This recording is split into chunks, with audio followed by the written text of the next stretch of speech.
पंकज मैथुन, अध्यक्ष दून वैली महानगर उद्योग व्यापार मंडल, आप सभी प्रदेशवासियों को, देहरादून वासियों को और समस्त व्यापारियों को दीपावली की हार्दिक शुभकामनाएं और बधाई देता हूं। साथ ही आज धनतेरस है, उसकी भी आपको बहुत बहुत शुभकामनाएं।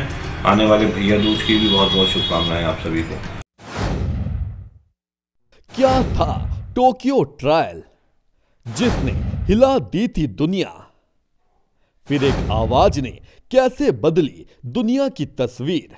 इतिहास इस बात का गवाह है कि हमेशा ताकतवर देश ने अपनी हनक रखने के लिए वो सब कुछ किया जो उसे सही लगा। कुछ ऐसा ही है टोक्यो ट्रायल। तारीख थी 12 नवंबर 1948। द्वितीय विश्व युद्ध खत्म हो चुका था। विश्व युद्ध जीते हुए देश जापान को निस्तनाबूद करना चाहते थे, जिसके लिए अमेरिका ने क्लास ए वॉर क्राइम नाम का एक कानून बनाया।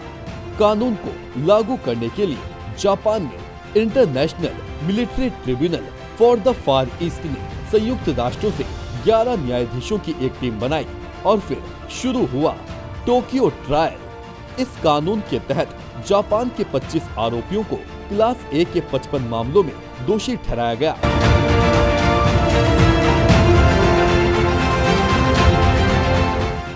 एक के बाद एक सभी न्यायाधीश इन आरोपियों को दोषी करार देते जा रहे थे कि अचानक एक आवाज आई, दोषी नहीं है।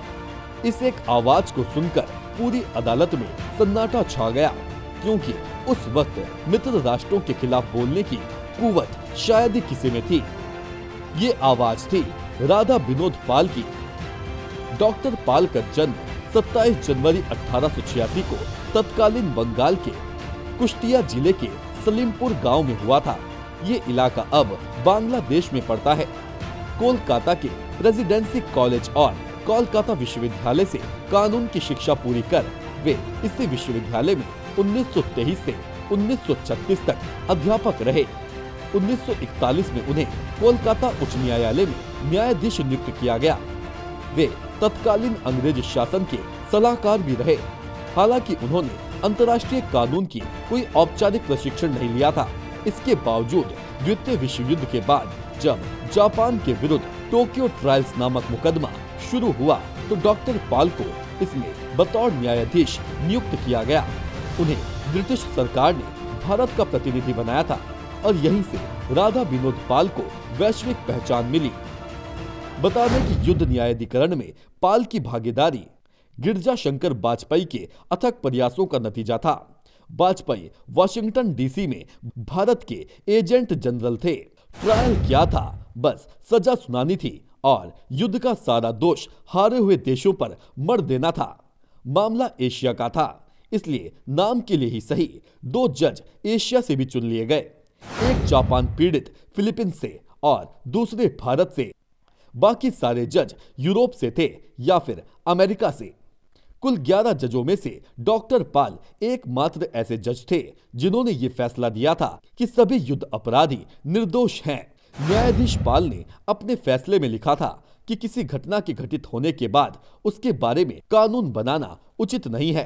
इसलिए डॉक्टर पाल ने युद्धबंदियों पर मुकदमा चलाने को विश्व युद्ध के विजेता देशों की जबरदस्ती बताते हुए सभी को छोड़ने का फैसला सुनाया था, जबकि बाकी जजों ने उन्हें मृत्युदंड दिया था। इसी फैसले के चलते आज भी राजा विनोद पाल को जापान में एक महान व्यक्ति की तरह सम्मान दिया जाता है। अपने जीवन के अंतिम दिनों में डॉक्टर पाल ने गरीबी की वजह से अत्यंत कष्ट भोगते हुए 10 जनवरी 1967 को इस दुनिया को अलविदा कह दिया। राधा विनोद का शायद आपने नाम भी ना सुना हो, या आपके अलावा और भी बहुत सारे भारतीय ऐसे होंगे जो इन्हें ना तो जानते हैं और ना ही पहचानते। लेकिन आपको जानकर हैरानी होगी कि इस शख्स को जापान में न सिर्फ लोग जानते हैं बल्कि इन्हें भगवान की तरह पूजते भी हैं। योर्जियन गोकोकु मंदिर में इनकी याद में खास स्मारक बनवाए गए हैं। साल 2007 में जब जापान के प्रधानमंत्री शिंजो आबे भारत आए थे तो उन्होंने राधा विनोद पाल के बेटे से कोलकाता में मुलाकात की थी और तस्वीरों का आदान प्रदान भी किया था। दरअसल उस समय के युद्ध अपराधियों में शिंजो आबे के नाना नोबुसुके किशी भी शामिल थे, जो बाद में जापान के प्रधानमंत्री बने। Bureau report, nation 1।